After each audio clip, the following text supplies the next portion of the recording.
বাংলাদেশের আগামী ইলেকশনের উপর ভিত্তি করে আমাদের সিরিজের এই দ্বিতীয় পর্বে আমি ঢাকার অনেক দূরে, আমি ওয়াশিংটন ডিসিতে, যেখানে শেখ হাসিনার ছেলে সজীব ওয়াজিদ জয়ের আবাস। ২০২৪-এর আন্দোলনের জন্য শেখ হাসিনার উৎখাতের পর তার বাংলাদেশ ত্যাগ করে ভারত পালিয়ে যেতে হয়। তখন থেকে সে ভারত বসবাস করছে ভারতীয় সরকারের সুরক্ষে, এবং এখন পর্যন্ত ক্যামেরার সামনে আসেনি। এবং তার অনেক গুরুত্বপূর্ণ নেতারা নির্বাসিত আর টিভিতে আসার ইচ্ছুক না। এই শূন্যতায় তার ছেলে, তার এবং তার পার্টি আওয়ামী লীগ এর জন্য একজন মুখপাত্র হয়ে সামনে এগিয়ে এসেছে। তাদের ইতিহাসের এই প্রথমবারের মতো আওয়ামী লীগ নির্বাচনে অংশগ্রহণ নিষিদ্ধ করা হয়েছে। আমি এখানে শেখ হাসিনার ছেলেকে জিজ্ঞেস করতে এসেছি, বছরের পর বছর ধরে দমনমূলক রাজনীতির কারণে যে বিপদ গণপ্রতিক্রিয়া সৃষ্টি হয়েছে, তার থেকে কি তারা কিছু শিখেছে, নাকি দলের নেতৃত্ব এখনও সব কিছু অস্বীকার করছে?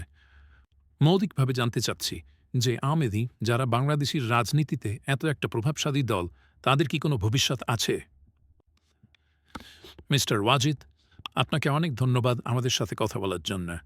আপনি বলেছেন যে আওয়ামী লীগকে নিষিদ্ধ করা অগণতান্ত্রিক এবং অবৈধ। আসেন আমরা একমত হই যে সাধারণত একটি রাজনৈতিক দলকে নিষিদ্ধ করা অবৈধ। কিন্তু আপনার কি মনে হয় না যে ব্যাপারটা অনেক বিদ্রুপাত্মক, যে আপনি ভুয়া ইলেকশন এবং অন্যায্য প্রশাসনের ব্যাপারে কথা বলছেন, যখন আওয়ামী লীগের উপর এত বছর ধরে একই অভিযোগ এসেছে যে নাকি ইলেকশন জিতার জন্য ওরা একই কাজ করছে? হ্যাঁ, এটা সত্যি যে অভিযোগ এসেছে। কিন্তু আপনি আসল দরকারটা কি সেটা দেখেন। আওয়ামী লীগ কাউকে কোনো সময় নিষিদ্ধ করে নাই। এটা কোর্টের রায় ছিল যে জামাতের সংবিধান বাংলাদেশের সংবিধানের বিরুদ্ধে। আপনি কি জামাত ইসলামকে বাংলাদেশে নিষিদ্ধ করার কথা বলছেন? হ্যাঁ, কিন্তু আওয়ামী লীগ কোনো সময় জামাত ইসলামকে নিষিদ্ধ করে নাই।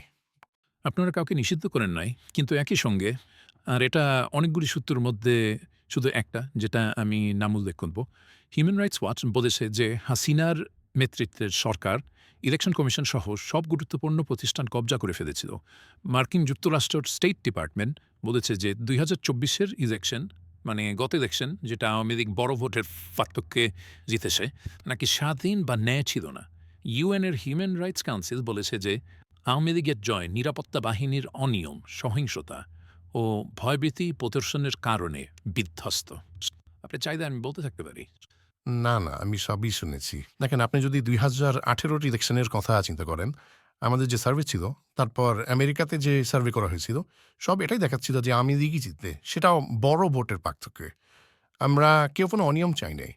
আমাদের পার্টি থেকে অনেকে ছিল যারা দায়িত্ব নিয়েছিল। আমাদের দলের পক্ষ থেকে আমি এবং আমার মা, আমরা অনেক ক্ষিপ্ত ছিলাম।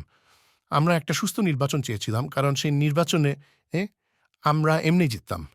আমি নিজেই আমাদের দলের সার্ভে চালাচ্ছিলাম। আমরা ১৬০ টা নির্বাচনী এলাকাতে সার্ভে করেছি। সেই ১৬০ টা আসনের জন্য আমাদের লড়াই করা লাগে মোট ৩০ টার মধ্যে। ওইগুলাতে আমাদের জিতার সর্বনিম্ন মার্জিন ছিল ৩০%। তাই জন্য কোনো দরকারই ছিল না কোনো অনিয়মের। এখন ২০২৪-এর ইলেকশনের তো কোনো অনিয়ম ছিল না। তবে আফসোস যে আমাদের বিরোধী দল নির্বাচন বয়কট করার সিদ্ধান্ত নেয়। এটা হতে পারে যে বিরোধী দল এই জন্য বয়কট করেছে কারণ নির্বাচনের পরিবেশ ভালো ছিল না।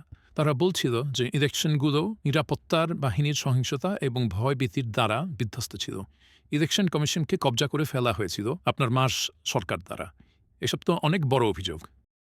দেখেন, ইলেকশন কমিশনকে একটা কমিটি থেকে নির্বাচন করে বানানো হয়। আমাদের সরকার ইলেকশন কমিশন বাছাই করে না। আপনি যদি এখন যা হচ্ছে তা দেখেন, তাহলে একই মানুষরা কিছু বলছে না কেন? একটা ইলেকশন হচ্ছে যেখানে এত বড় দল নিষিদ্ধ। এখন আবার অনলাইনে অনেক জাল ভোটের প্রমাণ আসছে। কেন? অনেকে লীগকে নিষিদ্ধ করার ব্যাপারে টা নিয়ে প্রশ্ন তুলেছে, সমালোচনা করেছে। কিন্তু এই ব্যাপারটা আলাদা যে আওয়ামী লীগের নিজের রেকর্ড শুধু অনিয়ম না, প্রচণ্ড অসৎ আচরণে ভরা। এই ব্যাপারটা এইখানে থাক, আসেন অন্য কিছু নিয়ে আলোচনা করি। আমি আবার নিষিদ্ধ করার ব্যাপারটা নিয়ে কথা বলতে চাই। কারণ সরকার বলেছে যে নিষিদ্ধ করার একটা কারণ হলো যে আপনারা ইলেকশনে সহিংসতা উস্কে দিচ্ছেন, এবং এটা তো ঠিক। আপনি একটা সাক্ষাৎকারে বলেছেন যে আমরা আওয়ামী লীগ ছাড়া ইলেকশন হতে দিব না, আমরা যা দরকার করব। সরকার যদি আমাদের প্রতিবাদে বাধা দেয় তাহলে সেটা সহিংসতার দিকে প্রচারিত হতে পারে। আমি সতর্ক করছি, আপনি কি এটার পক্ষে? জি হ্যাঁ, আপনি যখন একজনকে কোনায় আটকে ফেলেন তখন আর কি হবে? আমরা হিংসতা চাই না। আমাদেরকেও প্রতিবাদও করতে দেওয়া হচ্ছে না। আমরা এখন কি বা হিংস্রতা দেখাচ্ছি? আমি হুমকিটার কথা বলছি। জি, আমি বুঝেছি। কিন্তু আমি যা বলছি তা হচ্ছে যে আপনি যখন একজনকে একটা কোনায় আটকিয়ে ফেলেন, সে তখন কি করবে?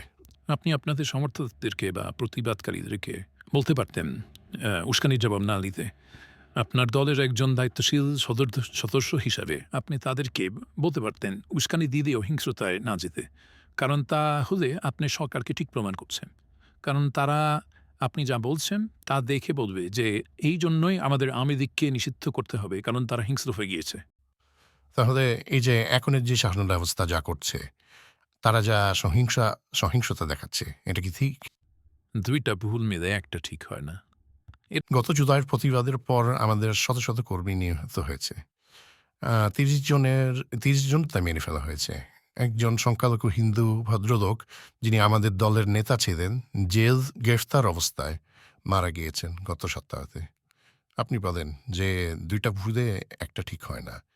কিন্তু আপনি যখন অন্য কোনো উপায় রাখবেন না তখন কিন্তু মিস্টার ওয়াজিদ, আপনার কি মনে হয় না যে এরকম ভাষা ব্যবহার করে আপনি সমর্থন করছেন যে আওয়ামী লীগকে নিষিদ্ধ করা উচিত? কারণ আপনি এমন হিংস্রতার হুমকি দিচ্ছেন। আমার আমাদেরকে ইলেকশন করতে দেন, না হলে আমি হুমকি দেই নাই। আমি বলছি যে হিংস্রতা দিয়ে প্রতিবাদ বন্ধ করতে চাইলে সেখানে হিংস্রতাই হবে। আমি আমাদের কর্মীদের বলি নাই আক্রমণ করতে। আচ্ছা, আপনি এখন শব্দার্থবিদ্যা দিয়ে খেলা করছেন। কিন্তু আপনি যে বলছেন যে এখন পর্যন্ত কোনো সহিংসতা হয় নাই। বাংলাদেশের কর্তৃপক্ষরা বলছেন যে এটা সত্যি নয়। তারা বলছেন যে মাত্র কিছু সপ্তাহ আগে শরীফ ওসমান হাদি নামে একজন যুবক নেতার হত্যাকাণ্ডের জন্য আওয়ামী লীগ দায়ী। এটা কি সত্যি? আওয়ামী লীগ কি এটার জন্য দায়ী? অবশ্যই না। দেখেন, আপনার যদি মনে হয় যে আমাদের যদি এখনো ক্ষমতা থাকতো মানুষ মেরে ফেলার, তাহলে এই বর্তমান প্রশাসন এখনো দাঁড়িয়ে থাকতে পারত? না।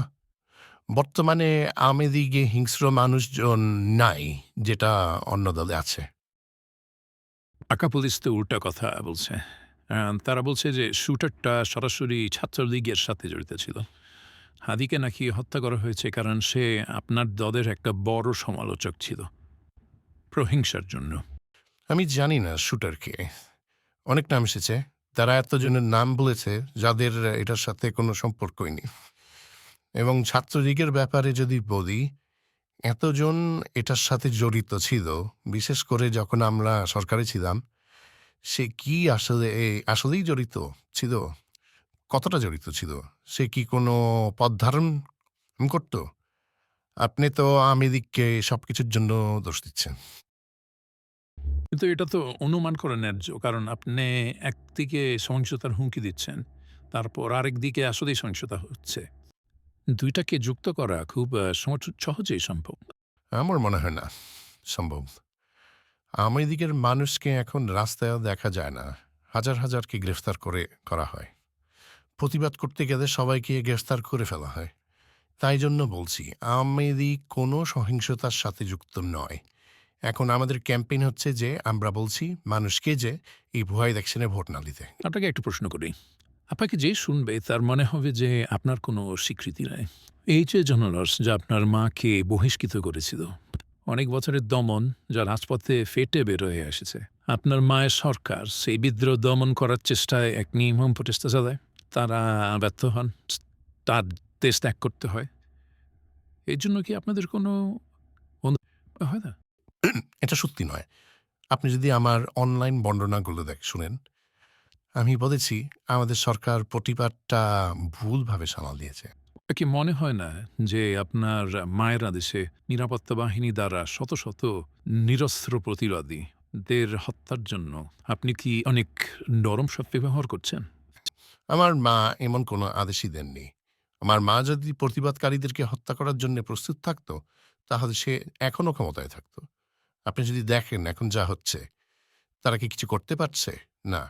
আমার মা এবং আমার সেই দিনের বর্ণনা হচ্ছে যে, তারা প্রধানমন্ত্রীর বাসার দিকে মার্চ করা শুরু করে। প্রধানমন্ত্রীর রক্ষী বাহিনীরা এবং বিশেষ নিরাপদ বাহিনীরা তাকে রক্ষা করার জন্য প্রস্তুত। কিন্তু তা যদি হয় শত শত মানুষ মারা যাবে। আমি তাদের রক্ত আমার হাতে চাই না। আমার মা এটাই বলেছিল। ওই সময় শত শত পুলিশ অফিসারদের মারা হয়েছিল। আমাদেরও শত শত কর্মীরা মারা যান। এই প্রশাসন সেই প্রতিবাদকারীদেরকে তাদের হট্টকাণ্ডগুলোর জন্য দায়মুক্ত করে দিয়েছে। আমরা সরার আগে একটু এই ব্যাপারটা নিয়ে একটু থাকি, কারণ আপনি যখন বললেন যে আপনার মা নির্দেশটা দেয়নি, আপনি আল জাজিরার রিপোর্টিং দেখেছেন, বিবিসির রিপোর্টিংও দেখেছেন, সেখানে রেকর্ডিংগুলো ছিল যেখানে আপনার মাকে স্পষ্টভাবে বলতে শোনা যায় যে সে প্রতিবাদকারীদের বিরুদ্ধে প্রাণঘাতী শক্তির ব্যবহার করার অনুমতি দেন। তিনি তখন একটা খোলা অর্ডার দিয়েছিলেন যে তাদের যেখানেই পাও গুলি করো।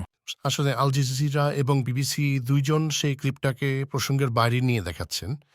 আহ, তিনি বলেছিলেন প্রতিবাদকারীদেরকে গ্রেফতার করতে এবং জঙ্গিদের বিরুদ্ধে বল প্রয়োগ করতে, সম্পদ এবং যান রক্ষা করার জন্য। এটার মধ্যে জঙ্গিরা যুক্ত ছিল। অনলাইন ভিডিও আছে যে এখানে দেখা যাচ্ছে অস্ত্রসহ সিভিলিয়ানরা। একটু দাঁড়ান, আমি যদি ভিডিওর ব্যাপারে কিছু বলতে পারি, কারণ আমি আপনাকে অন্য সাক্ষাৎকারে একই কথা বলতে শুনেছি। আপনি বলেছেন যে পুরো ভিডিওটা আপনার কোনো সোশ্যাল মিডিয়া পেজে আছে। আমরা কিছুই পাইনি। আমরা আপনার সোশ্যাল মিডিয়া অনেক খুঁজে দেখেছি, এমন কোনো ভিডিওই নাই। আপনি কি ভিডিওটা একটু শেয়ার আছো? করতে প্রস্তুত? অবশ্যই আমি আবার পোস্ট করব। ঠিক আছে, কিন্তু আপনি যে বললেন যে তিনি সম্পদ রক্ষার জন্য আদেশটা দিয়েছিলেন, দেখে তো তাই মনে হচ্ছে না।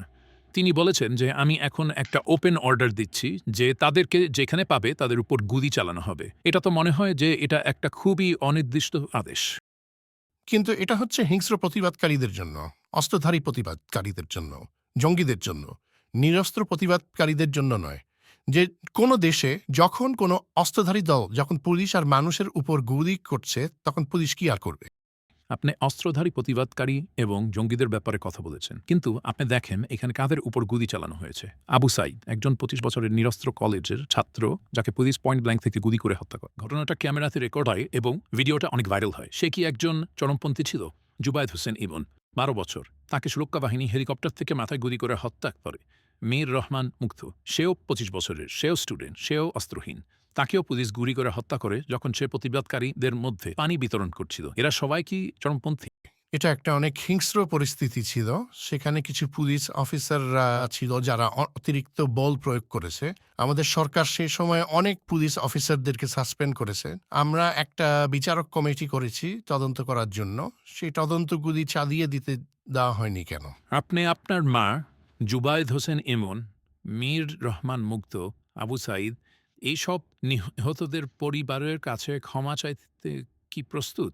আমার মা আবু সাইদের পরিবারের সাথে ঘটনাটা হওয়ার পরেই দেখা করেছেন। সেই সময় তার প্রশাসন পড়ার আগে সে এই সব পরিবারদের সাথে দেখা করেছেন। সে তাদেরকে কথা দিয়েছেন যে তদন্ত হবে।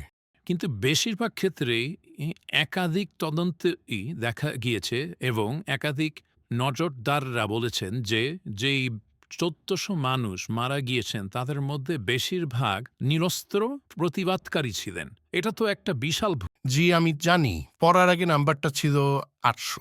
সেটাও তো একটা ১২ নম্বর। কিন্তু ১৪০০ নাম্বারটা হচ্ছে অগাস্ট ১৫ তারিখের। আমাদের সরকার অগাস্ট ৫ তারিখের পরে চলে গিয়েছিল। অগাস্ট ৫ থেকে ১৫ তারিখ পর্যন্ত কে এত মানুষকে মেরেছে? মিস্টার ওয়াজিদ, তারা এখনো মরা দেহ খুঁজে পাচ্ছে। তারা এখনো গণকবর খুঁজে পাচ্ছে।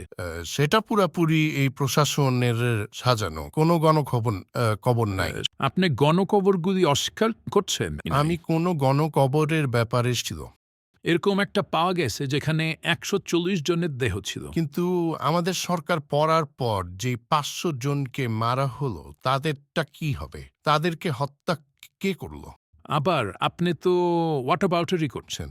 আপনি ১৪ জনের ব্যাপারে জিজ্ঞেস করছেন। দেখেন, জাস্টিস সমান হতে হবে। আপনি একতরফা জাস্টিস করতে পারেন না। ঠিক আছে, কিন্তু এই জাস্টিস কি রাজনৈতিক নেতৃত্বের উপরে প্রয়োজ্য হওয়া উচিত না? কারণ ইউএন তদন্ত করে পেয়েছে যে সুরক্ষা বাহিনীর দ্বারা প্রতিবাদকারীদের উপর যে জুলুম হয়েছে সেটা রাজনৈতিক নেতৃত্ব সব জানত, তারা এটাকে সহযোগিতা করেছিল এবং তাদের আদেশেই সব হয়েছিল এবং স্পষ্টভাবে এই নেতৃত্বের মধ্যে আপনার মাউজ পড়ে। এটা পুরোপুরি ভুল ধারণা। আমি জানি ইউএন রিপোর্টটা ভুল। আমি আগে যা বললাম, ইউএন রিপোর্ট বলে ১৪০০। রিপোর্টটা আমাদের সরকার পড়ার পর যে হত্যাগুলি হয়েছে সেটার জন্য আমাদের সরকারকে দোষারোপ করেছে। তাহলে আপনি ইউএন রিপোর্টটাকে প্রত্যাখ্যান করছেন, আল জাজিরা আর সিএনএন রিপোর্টগুলোকেও প্রত্যাখ্যান করছেন। তার মানে আপনি কি স্বীকার করবেন আর কি প্রত্যাখ্যান করবেন এটা নিয়ে অনেক আপনি নির্বাচন। আসলে নির্বাচনই হচ্ছে বিবিসি আর আল জাজিরা। আমরা অনলাইনে ছবি আর সম্পূর্ণ ভিডিওগুলি প্রদান করেছি। আমরা অনলাইনে অন্য যারা মারা গিয়েছেন তাদের ছবি দিয়েছি, যে পুলিশ অফিসাররা মারা গিয়েছেন তাদের ছবি দিয়েছি। আমি আগেই বলেছি যে ক্লিপগুলো আমরা কোথাও পাইনি। আমরা আপনার কাছ থেকে সেই ছবি আর ভিডিও ওর জন্য অপেক্ষা করব। কিন্তু তার মানে কি আপনি বলতে চান যে আপনার মা এতগুলো হত্যার জন্য কোনোভাবেই দায় না? আমি সেটা বলছি না। আমি বলছি যে আমরা কারো জন্য ন্যায় বিচারের থেকে দায় মুক্তি চাই না। আমরা সবার জন্য বিচার চেয়েছিলাম, যে কোনো মৃত্যুর জন্য দেয় যে কেউই হোক না কেন। কিন্তু আপনার মার কি হবে? আমার মা কিছু আদেশ করেনি। আমার মা কোনো মৃত্যু চায়নি। আমি আগে যা বললাম, অডিও রেকর্ডিংটা আছে, ইউএন রিপোর্টটা আছে, আপনি দুইটাকেই প্রত্যাখ্যান করছেন। এটা আপনার পছন্দের ব্যাপার, আমরা আগাতে পারি। শুধু দমনের অভিযোগ না, আপনি আপনার পরিবার সহ দলের নেতা নেত্রীর উপর অভিযোগ এসেছে যে আপনারা বাংলাদেশ থেকে অনেক বিলিয়ন ডলার আত্মসাৎ করেছেন। আপনার বিরুদ্ধে ব্যক্তিগতভাবে অভিযোগ এসেছে যে আপনি অনেক মিলিয়ন ডলার অবৈধ সম্পদ সঞ্চিতি করেছেন, যেটা বাংলাদেশি কর্তৃপক্ষ বলেছে আপনি ব্যবহার করেছেন আমেরিকা সহ অন্য দেশের বাড়ি বাসা কিনতে। এটা কি সত্যি? বাড়িগুলি কই? আপনি আপনার বাসায়। এটা আমার একমাত্র বাসা। আমি এই বছরে আমার নাগরিকতার জন্যে আবেদন করি এবং অর্জন করি। এখন আমার যদি গুপ্ত সম্পদ থাকতো, আমার যদি অবৈধ সম্পত্তি থাকতো, আমি কিভাবে নাগরিকতা পেতাম? FBI আমার উপর তদন্ত করেছে। কই সব? অভিযোগ করা সহজ। তারা একটা উদাহরণ দিতে পারে নাই, যেখানে আমার পরিবার দুর্নীতির সাথে সংযুক্ত। ঠিক আছে, অভিযোগগুলি যদি এতই ফালতু হয়, আপনার খালাতো বোন টিলিপ সিদ্দিক যে যুক্তরাজ্যের একজন এমপি, তার পদত্যাগ করা লাগলো কেন? কারণ তার বিপক্ষে একই অভিযোগ। জি, রাজনৈতিক লজ্জার জন্য। এটা ছিল তার প্রতি একটা অপপ্রচার। তার আজ পর্যন্ত বাংলাদেশ শাসনের দুর্নীতি দমন কমিশন তার আজ পর্যন্ত একটা দলিলের টুকরা, একটা প্রমাণের টুকরা কিছুই উপস্থিত করতে পারে নাই। কিন্তু অভিযোগ যদি এতই সামান্য হয়, তাহলে নিশ্চয়ই একজন যে যুক্তরাজ্যের এমপি, তাকে কেন পদত্যাগ করতে হতো? স্পষ্টভাবে বোঝা যাচ্ছে যে কিছু তো ছিল অভিযোগে। যুক্তরাজ্যের নজরদারি সংস্থা তাকে অনুমোদন দিয়েছে। কিন্তু তাকে পদত্যাগ করতে হলো। সে সরকারের জন্য বিব্রতকর অবস্থা এড়িয়ে যাওয়ার জন্য পদত্যাগ করেছে। তাহলে সেই সাবেক আওয়ামী লীগের নেতার কি, যার যুক্তরাজ্যতে ৩৬০টা বাসা পাওয়া গিয়েছে, সেই সম্পত্তিগুলো এখন জব্দ? এটা তো ভুয়া না? তার সাথে আমার কি সম্পর্ক? সে আপনার মার সরকারের একজন মিনিস্টার ছিলেন। আমার পরিবার সবার জন্য দায়ী হতে পারে না। কিন্তু আপনার মা কি জানতো, আপনার সরকার কি জানতো যে সে যুক্তরাজ্যতে ৩৬০টা বাসা সংগ্রহ করেছে? বাংলাদেশ তো একটা দরিদ্র দেশ। আমি জানি না। ভদ্রলোক অনেক প্রজন্ম ধরে সম্পদ অর্জন করছেন। তাদের যুক্তরাষ্ট্রতে সম্পদ আছে, যুক্তরাজ্যে সম্পদ আছে, আমি তাই জানি। আপনি বলছেন যে এই সব ৩৬০টা বাড়ি তার ব্যক্তিগত সম্পদ দিয়ে কিনা হয়েছে? কারণ যুক্তরাজ্য কিন্তু তা মনে করে না, তাই তার বাড়িগুলো সব জব্দ। সেটা আমি জানি না।